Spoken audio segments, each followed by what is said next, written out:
Hello, namaste. Welcome to my channel MVP. Mind versus player.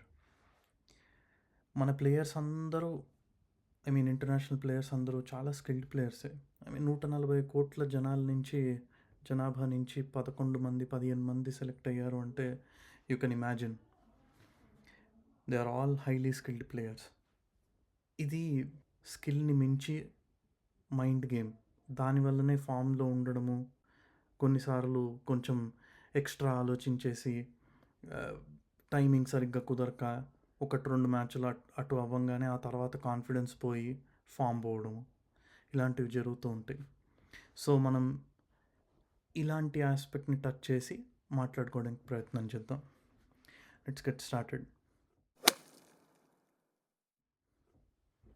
So ముందుగా రేపటి match India versus Zimbabwe. దాని గురించి మాట్లాడుకునే ముందు సౌత్ ఆఫ్రికాతో ఎందుకు ఓడిపోయిందా అని మాట్లాడుకుందాం. మీరు గమనిస్తే అభిషేక్ శర్మ ప్రతి మ్యాచ్ దాని ముందు ఫస్ట్ బాల్ ఆడాడు, ఇన్నింగ్స్లో ఫస్ట్ బాల్ ఫేస్ చేశాడు. కానీ సౌత్ ఆఫ్రికా మ్యాచ్లో ఇషాన్ కిషన్ ఫేస్ చేశాడు. సో మీకు అర్థమైందా ఎక్కడ డిఫరెన్స్ వచ్చిందో? మీకు టీంలో అందరూ అభిషేక్ శర్మ డక్అవుట్ అవుతూ ఉండడం చూసి టీంలో అందరికీ ఇది ఒక బ్లాకర్ లాగా, మెంటల్ బ్లాకర్ లాగా అయిపోయింది. అయ్యో, అభిషేక్ శర్మ ఆడలేదు, ఫస్ట్ బాల్ డక్అవుట్ అయిపోతున్నాడు. సో ఇప్పుడు అభిషేక్ శర్మ వచ్చి ఇషాన్ కిషన్ని స్ట్రైక్ తీసుకో అంటే ఇప్పుడు ఇషాన్ కిషన్కి ఆ సీడ్ వెళ్ళి మైండ్లో కూర్చుంది. ఇది మీరు కూడా ఎవరైనా నోటీస్ చేసి ఉంటే please do comment. So Abhishek Sharma first ball face చేస్తే 3 సార్లు డక్అవుట్ అయ్యాడు. ఇప్పుడు నా పరిస్థితి ఏంటా అని భయపడుతూ ఆడాడు. మీరు గమనిస్తే హిస్ షాట్స్ వేర్ నెవర్ కాన్ఫిడెంట్గా లేవు అతని షాట్స్ ఏవి. స్కిల్ ఉంది ఆబ్వియస్లీ, కాకపోతే ఎలాగలా కొట్టేయాలి, ముందా జీరోని దాటేయాలి అనే తొందరపాటులో ఆడిన షాట్ వల్ల అవుట్ అయ్యాడు. ఇప్పుడు చూడండి, ఆ స్విచ్ ఏదైతే చేశారో Ishan Kishan first ball strike తీసుకోవడము, అది వర్కౌట్ అవ్వకపోవడం వల్ల రిమైనింగ్ టీం అంతా రిపుల్ ఎఫెక్ట్ పడింది. ఇప్పుడు అదే రిపుల్ ఎఫెక్ట్ వల్ల నెక్స్ట్ వచ్చిన బ్యాట్స్మెన్స్ అందరికీ కాన్ఫిడెన్స్ కొంచెం తేడా జరిగింది. And that in my opinion is the reason for downfall. అసలు అదే మ్యాచ్లో అభిషేక్ శర్మ లేదు, నేనే ఫస్ట్ బాల్ స్ట్రైక్ తీసుకొని ఈసారి ప్రూవ్ చేస్తాను అనే మైండ్ సెట్లో ఆడి ఉంటే రిజల్ట్ ఇప్పుడు వేరేలా ఉండేది. ఎనీవే, జరిగిపోయింది.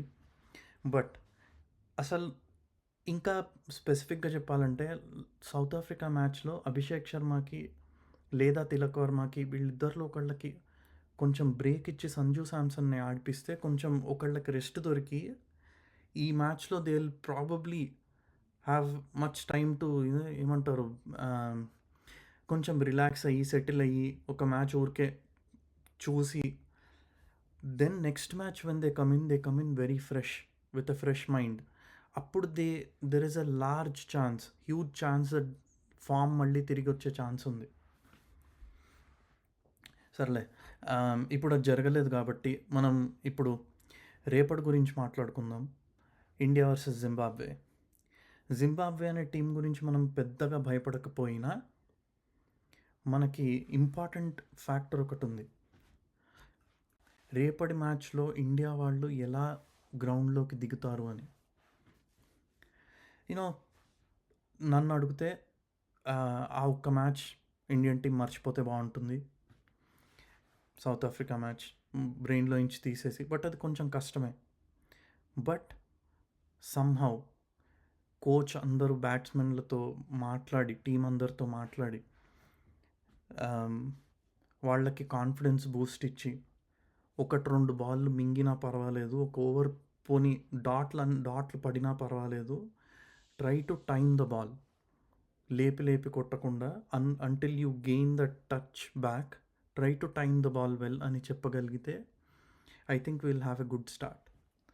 అండ్ మ్యాచ్‌లో నేను చూడాలనుకునే చేంజ్ ఏంటంటే ఐదర్ అభిషేక్ శర్మ ఆర్ తిలక్ వర్మకి రెస్ట్ ఇచ్చి సంజు శాంసన్‌ని ఆడించాలి.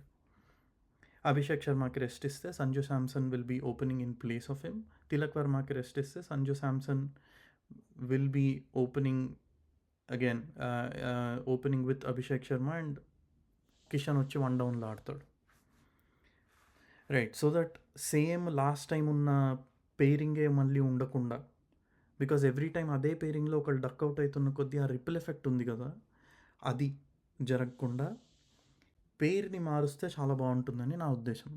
That will be a good positive start. రెండో చేంజ్ నేనేం చూడాలనుకుంటున్నా అంటే వాషింగ్టన్ సుందర్ ప్లేస్లో అక్షర్ పటేల్. సౌత్ ఆఫ్రికా గేమ్లో మిస్ అయ్యాడు. అలా జరగకుండా ఉండాల్సింది. బట్ ఈసారి అక్షర్ పటేల్ వస్తే I think he'll be a key wicket taker in middle overs. Power ప్లేలో ఒక ఓవర్ వేయగలడు, యూనో వికెట్లు తీయగలడు మధ్యలో. అట్లీస్ట్ 1 or 2 వికెట్స్ ఉంటున్నాయి అక్షర్ పటేల్కి ప్రతి మ్యాచ్లో, విచ్ ఈస్ గుడ్ సైన్. మనకు అలాంటి వికెట్ టేకింగ్ ఎబిలిటీ కావాలి. అండ్ ఎకానమీ రేట్ కూడా చాలా బాగుంది, not giving too many runs. Now Zimbabwe team గురించి నేను పెద్దగా చర్చించదలుచుకోవట్లేదు. But whatever team Zimbabwe comes with, we will have to play with a positive mind set.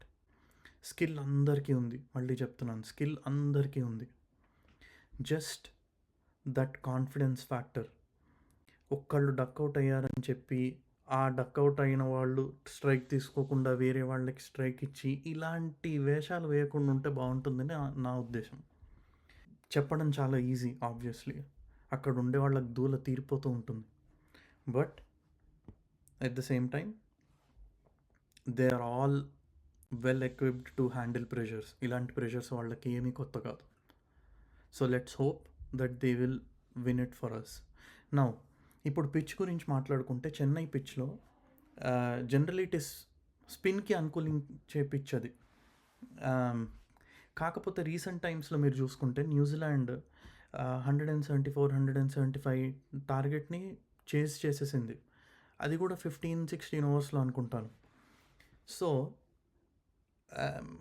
అలా అని చెప్పి మనం సెకండ్ బ్యాటింగ్ చేయాలా అని కాదు.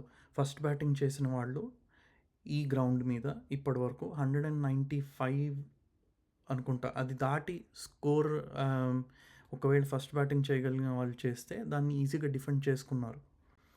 So if India bats first, they will have to make sure to put up a grand total 195, 200 total ఒకవేళ పెట్టగలిగితే, and జింబాబ్వేని కొంచెం 150కి అలా అట్లీస్ట్ ఆల్అవుట్ చేయగలిగితే మనకి మంచి నెట్ రన్ రేట్ కవరప్ చేయగలుగుతాము.